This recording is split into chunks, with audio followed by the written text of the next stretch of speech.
Radio Sucesos 101.7 FM presenta su noticiero Sucesos con Milton Pérez y Verónica Larrea. Un periodismo libre para una democracia plena.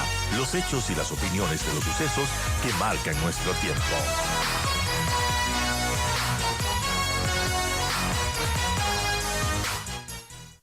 Y vamos a hablar acerca del informe a la Nación del presidente Noboa. Siempre las cosas se analizan el antes, el durante y el después, y luego del viernes, pues hay mucha tela que cortar.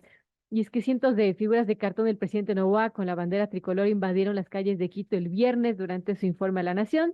También otra cosa que trascendió fueron sus zapatos, que provocó revuelo. Y lamentablemente su discurso del 24 de mayo no logró trascender, al menos eso opinan y coinciden muchos analistas políticos.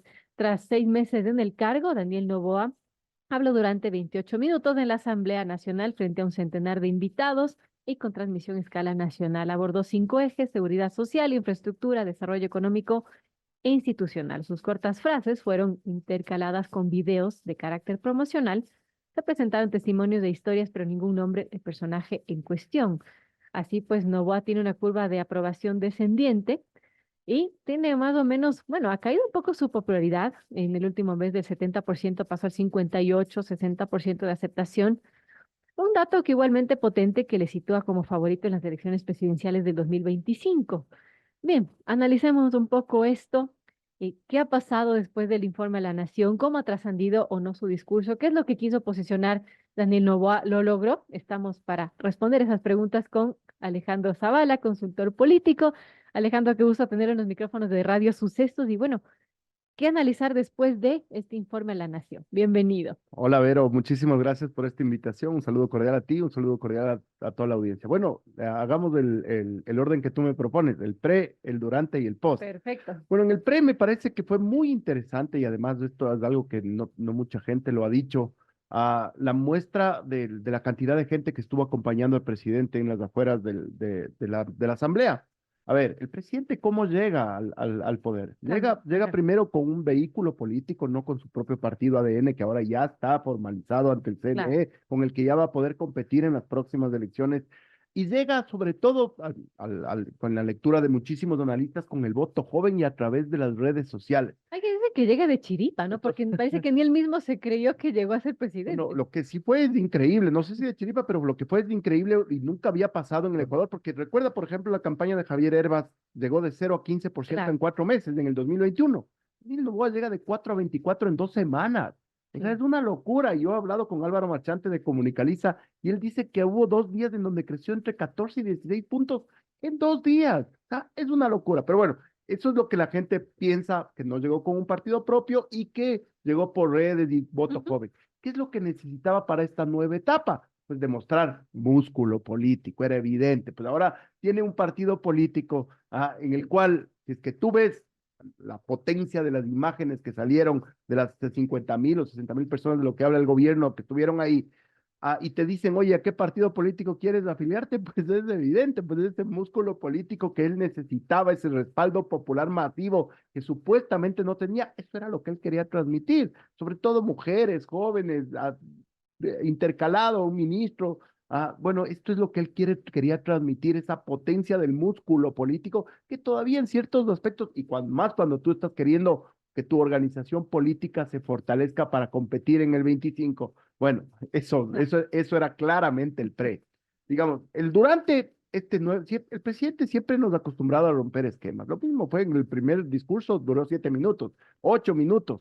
Ahora este modelo híbrido tiene básicamente 2 objetivos. Bueno, esperamos que iba a ser corto el discurso, ¿no? Porque Claro, es un hombre de pocas palabras. todo el mundo competía para ver cuánto iba a durar el discurso del presidente, pero este nuevo modelo híbrido tenía 2 explicaciones básicas. Primero, evidentemente, el tipo de liderazgo que tiene el presidente. El presidente no es el típico líder político de nuestro país, al que estábamos acostumbrados, al balcón de Velasco Ibarra, a la tarima de Loco Bucaram, a la sabatina de Correa. Bueno, eso se acabó. No solo pasa en este gobierno con Daniel Noboa. Si tú te fijas del liderazgo millennial en general en el mundo, es así, es mucho más retrotraído con economía del lenguaje. Yo doy clases en la universidad y te puedo decir que el liderazgo antiguo ya no sirve. Los millennials ya no se Claro, estos conectan. discursos Sí, larguísimos que no, duraban horas ya, eso ya no conectan, ya ¿no? no conecta definitivamente con las nuevas generaciones, no conecta. Y este modelo híbrido le permitió al presidente hacer dos cosas.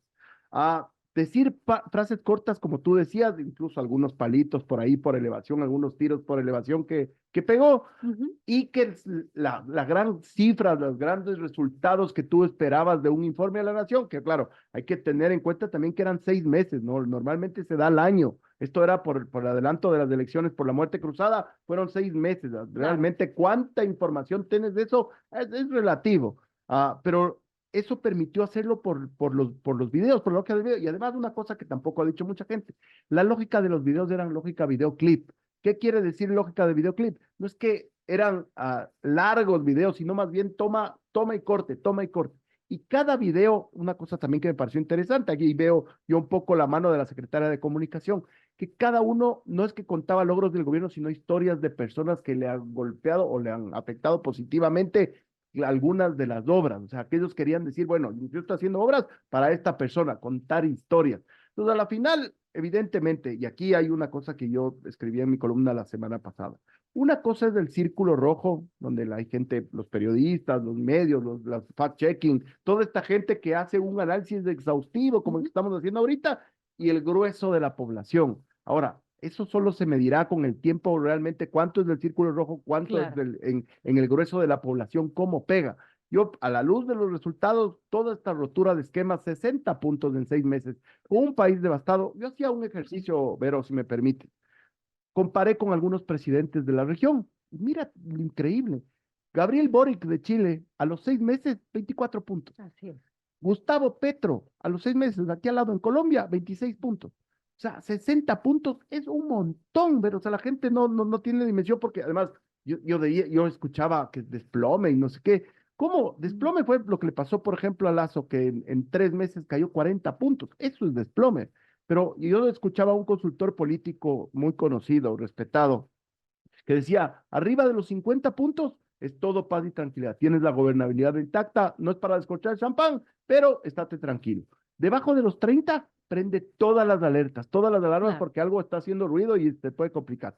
Y debajo de los 15, solo el apoyo de las Fuerzas Armadas te pueden sostener, Si no porque están si no... corriendo. Y bueno, el post-debate sí me parece que se ha ido un poco a la superficialidad de los zapatos, pero a mí me parece eso un síntoma de cómo están viviendo también la oposición, pues la oposición es la encargada de poner los argumentos suficientes. Bueno, ellos caen cada vez que Novoa les pone un palito ahí en la trampa, pues todo el mundo hablaba de los zapatos, igual con el muñeco. Y eso, a ver, no se puede hacer el análisis simplista de qué zapatos, no zapatos, es del humor de la gente. Ujú. Esos muñecos de cartón cambiaron el humor de la gente en un feriado y le dieron el resultado. Mientras el correísmo peleaba contra la fiscal, contra María Paula Romo, contra Ramiro García, por el testigo del asesinato de Villavicencio, bueno, era un feriado, Daniel Noboa logró el muñeco, cambió el humor de la gente les llevaba a la playa, le metían a la discoteca, las señoras de la tercera edad le metían en la cama al muñeco. Bueno, esos fueron los resultados, así fue. Hay que medir el humor social de la gente para ver cuál es la forma mejor de comunicar y los canales de comunicación adecuados. Ahora, Alejandro, en este post-debate también, ya quienes son más exhaustivos con el análisis del discurso y demás de lo que fue el informe de la Nación del presidente, sí se habla de imprecisiones y verdades a medias en el informe de Daniel Noboa. Y, por ejemplo, se dan datos de operativos, ¿no? Entonces, en el eje de seguridad, por ejemplo, en este video que presentó el presidente, decía que se hicieron 126.251 operativos y que han sacado de las calles a más de 34.000 presuntos delincuentes. La pregunta es dónde están los casi 35.000 delincuentes que habla el Ejecutivo, ¿no? Y así, temas de armamento, viviendas nuevas, que más bien la entrega de ello parece que fue de gestión del gobierno anterior, que se presentó como un resultado, un logro de este gobierno, y así algunas cosas. Eso sí, se le ha achacado al presidente Noboa de capaz de divulgar un poco de fake news. Bueno, otra vez, vamos a la parte gruesa y a la parte fina, porque así se compone un análisis y está perfecto. La parte gruesa es que al presidente le evalúan bien, sobre todo cuando tú ves, yo tengo acceso a las encuestas que me envían amablemente las personas que se dedican a esto, y cuando tú ves por qué razón el presidente tiene los 60 puntos, es lo primero que te dicen es porque toma decisiones.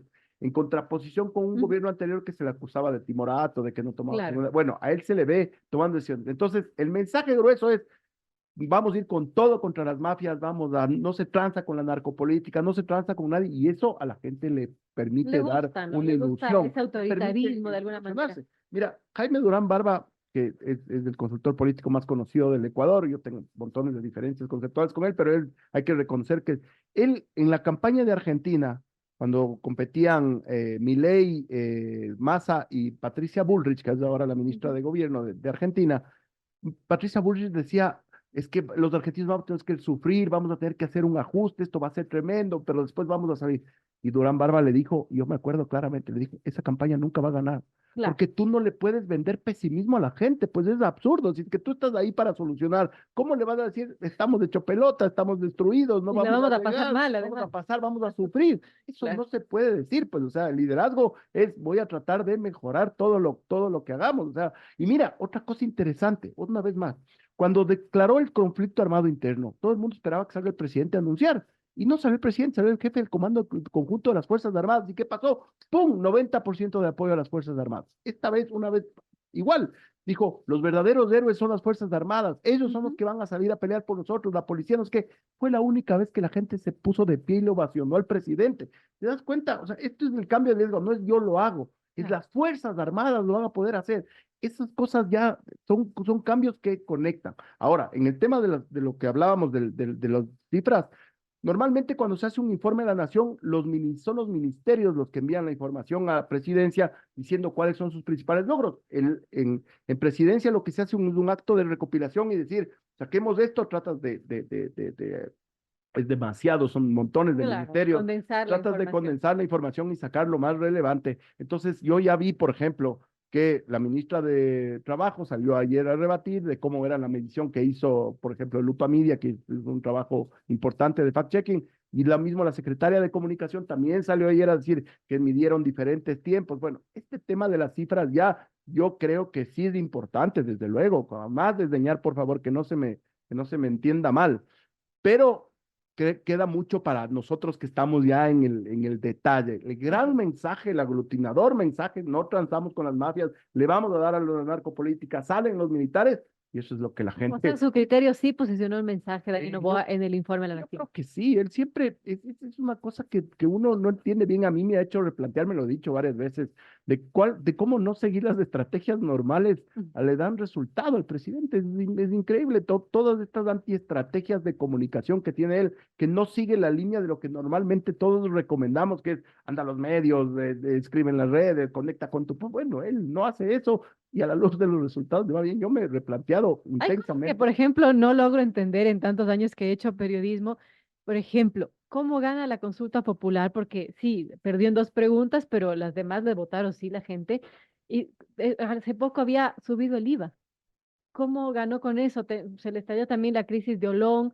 Bueno, algunas cosas que tampoco es que le hayan bajado mucho la popularidad y en este caso teniendo los cortes de energía, teniendo el tema de subir impuestos, y la gente le dio su apoyo en la consulta. Es verdad, ahí hay un fenómeno muy interesante que, a ver, yo creo que la oposición comete un error gravísimo, que en lugar de entender el electorado, en lugar de entender por qué votan, era como cuando estaba Correa, mucha gente decía, pero si es que los actos de corrupción y no sé qué y no sé cuánto, y no entendían el electorado, en lugar de menospreciarle, de insultarle, ahora veo que los dicen a los jóvenes que son idiotas porque escuchan TikTok de parte del correísmo, eso es una estupidez. Tienes que aprender a entender el electorado, por qué razón está siguiendo esto. Yo creo que básicamente son tres cosas. Su comunicación es súper buena. Algún periodista súper reconocido me decía, su comunicación es impecable porque, de acuerdo a lo que tú dices, con todas estas cosas, él sigue teniendo ese nivel de conexión. La comunicación de él conecta. Ah, el video este que puso en Instagram sobre haciéndole La que llorería. lloraba, que llorara la llorería.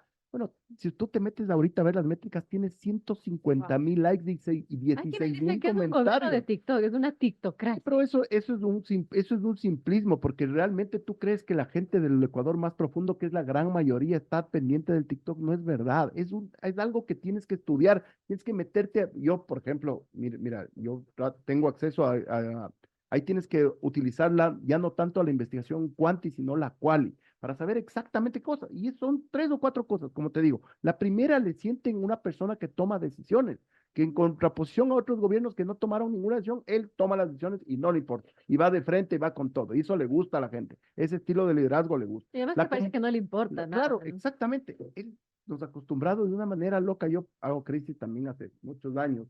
Y cuando él tiene una crisis, nos ha obligado prácticamente a los ecuatorianos a ser más pacientes. Yo cuando hago crisis me vuelvo loco. ¿Qué pasa con los medios, las redes? Corre el uno, sale el otro. Bueno, acá más paciencia, nos ha acostumbrado a los ecuatorianos a ser más pacientes y a los medios y a las redes y a todo el mundo. Y cuando parece que, mira lo de México, fue increíble. Lo de México, si tú te metías el viernes de la noche, yo soy tuitero empedernido, digamos, o el sábado, parecía que Ecuador iba a desaparecer del mapa, pues, o sea, nos iban a bombardear el Golfo de Guayaquil, un expresidente macabro que dijo que la comunidad europea nos deja de comprar, no se da cuenta que hay miles de familias que comen de eso, o sea, se iba contra sus propios compatriotas, o sea, pero parecía que el mundo se acababa. Pasó viernes, pasó sábado, el lunes empezó a cambiar, se empezó a dar la vuelta, toma las encuestas, más del 50% de apoyo a lo que pasó. Se vio con buenos ojos Pero eso, ¿no? claro, Porque exactamente. lo mismo que decía el presidente, no se tranza con la mafia, no se tranza con el narcotráfico.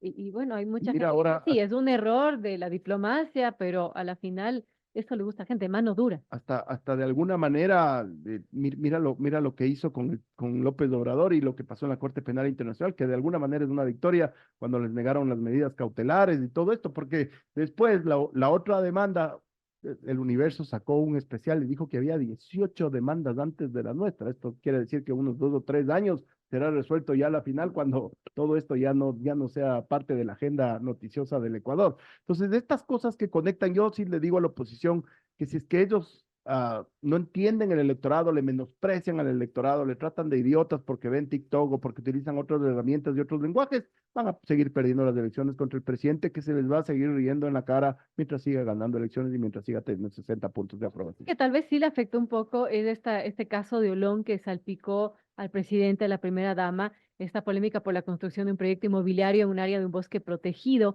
en Olón. Y bueno, a la final, ¿cómo vio esa crisis? ¿Cómo se resolvió? Porque a la final esta empresa decidió pues ya no construir ese proyecto y se acabó, pero ¿cómo le afectó a la final, a la primera dama, a la imagen del mismo presidente? Bueno, a mí me parece que ahí hubo un de pequeño desfase en un paso atrás. Tú antes de una crisis tienes una cosa que se llama issues management o gestión de conflictos. Y la secretaria de Comunicación lo dijo perfecto. Era un tema que se debía haber quedado donde se quedó. No debía haber escalado al nivel nacional y al nivel de la repercusión que tuvo. Debían haber apagado ese incendio muchísimo antes, un paso antes. Y evidentemente esto fue un tema muy controversial, pero además, otra vez, Vero, es increíble. Te metías al Instagram de Lavinia Balbonés y la primera dama, y claro, los 2 primeros días era hate, perdón que Claro, utilice, pero así se le utiliza. decían de todo. Había hate en Instagram de la primera dama. Esto pasó jueves, viernes, el lunes. Anda a ver las métricas otra vez de la primera dama. No hay un solo comentario negativo. Todo es amor. Le aman, le adoran, le quieren. O sea, es una cosa que fue súper coyuntural y que sí, hubo un incendio y se apagó en 48 horas. O sea, yo realmente admiro la capacidad del manejo de crisis del presidente porque no se aloca. O sea, no pierde la cabeza cuando pasa alguna Y cosa con tampoco es alguien. que responda enseguida. Eso también, como mencionas, Él no le es contrario a las típicas estrategias que se toman, ¿no? Muchas de las veces tú les dices a los políticos, pero interactúa con la gente, con tu público, porque quiere escucharte, que le contestes, que le cites un tweet, que no sé qué, que no sé cuánto. El tipo no te contesta un tweet, no atiende quejas por Twitter, no le responde absolutamente nadie, le dicen de todo. Y él, por los videos que sube, son prácticamente los hechos por su equipo. Él no, y le va re bien. O sea, estas cosas, yo te digo una vez más, Vero, me hacen replantear muchísimas de las estrategias comunes, Así es. me hacen replantear todas las formas que nosotros los consultores, hemos venido haciendo, y es interesante porque nos ha roto los esquemas a casi todos y los resultados. Totalmente, Ahí desde que están. llegó a la presidencia. Así es. Dos temas finales, Alejandro, y tiene que ver con, bueno, quizás uno de los errores que cometió el presidente en este informe de la Nación es que no habló del futuro. Muchos analistas coinciden que el discurso de Noboa no incluyó aspectos relacionados con el futuro del país, su participación política, o los planes para los siguientes 6 meses. Sabemos que se va a reelegir, pero no sabemos qué va a pasar a futuro. Y también este tema de la vicepresidenta, si tendrá que quedarse en el poder o no, y es un tema que le estorba al presidente, pero qué va a pasar en este año que le queda de A gestión. ver, pero tú en el comentario anterior que me haces está prácticamente la respuesta. Evidentemente, cuando tú haces una campaña electoral como le va a tocar hacer al presidente, tienes que prometer algo. Sea, ese es el kit de la campaña electoral. ¿Cuál es la promesa que le haces al electorado? Claro. Entonces, si es que tú quemas la promesa en este momento, ¿qué te queda para la campaña? Necesitas que la campaña sea un nuevo ilusionar a la gente, como en esas parejas que necesitan un ramo de flores, una cena para reactivar el amor y la relación. Bueno, así es con el electorado, tienes que volverle a enamorar. Entonces necesita tener espacio para prometerle otra vez más a la gente para que se vuelva a ilusionar. Claro. Y en el tema de la vicepresidenta, otra vez, Vero, es increíble. Mira, cuando le manda a Israel, todos los ecuatorianos éramos como, ¿qué pasó? ¿Cómo fue? ¿Qué esto? ¿Qué es la-?" Y yo siempre dije, y está grabado porque tengo varias, yo decía, nos falta un pedazo de información. Nos falta un pedazo de información. Y evidentemente no teníamos esa información, pero es increíble. Ah, pero el tipo calmado no tiró. ¿Y por qué? ¿Y por qué se demoró en la información?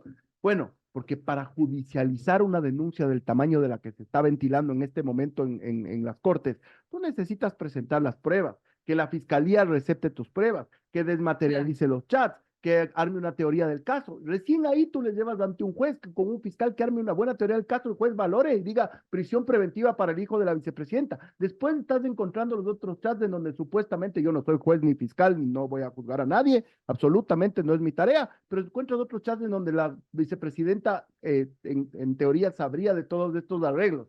Entonces ahí, el 129 de la Constitución, en la segunda causal, dice una palabrita que se llama concusión. ¿Qué es la concusión? Es cuando un funcionario público, por ejemplo, te dice, necesito una cédula, ya, deme $100 porque si no su cédula no sale. Eso es concusión. Si es que logra encajar ese delito en el juicio político, pues la vicepresidenta puede ser destituida. Claro. Acordémonos que aquí nomás, pero es que no, Pero para eso necesita también el apoyo de la asamblea y él rompió pero bueno, esta alianza con el correísmo hemos visto que en la última ley, por ejemplo, 7 asambleístas del correísmo votaron por las leyes de Novoa, 7, incluida la hermana del expresidente Correa. Así que, bueno, ahí es un juego de sumas y restas. Pero lo interesante de esto es que no nos olvidemos que el presidente Moreno tuvo 4 vicepresidentes. Pues acuérdate que Jorge Glass, María Alejandra Vicuña, que tuvo una situación bastante similar, en este caso eran diezmos, a Otto Sonnenholzner, que renunció y terminó con María Alejandra Muñoz. Claro. O sea, estamos aquí a la vuelta de lo que sucedió y ahí mira todo el abanico de posibilidades que hay. Renuncia por de la persona, destitución. Mira, la vicepresidenta tiene algunas cosas de ahí, tiene el problema jurídico, tiene el problema del contencioso electoral, tiene algunas cosas que pueden configurar un escenario de aquí hasta enero, que al presidente le toca encargar el poder, le toca encargar el poder, eso sí es verdad. Pueden pasar muchísimas cosas y esto se dilucidará en los cortes, en los ámbitos donde se tiene que dilucidar y no en la opinión pública. Veremos qué pasa y veremos qué pasa también para el próximo panorama electoral que será en las elecciones 2025. Cada día cambia, así que seguiremos analizando. Hay mucha tela que cortar allí. Tenemos que despedirnos, Alejandro. Gracias por estar con nosotros. Alejandro Zavala, consultor político. Gracias por estar en los micrófonos de Radio Sucesos.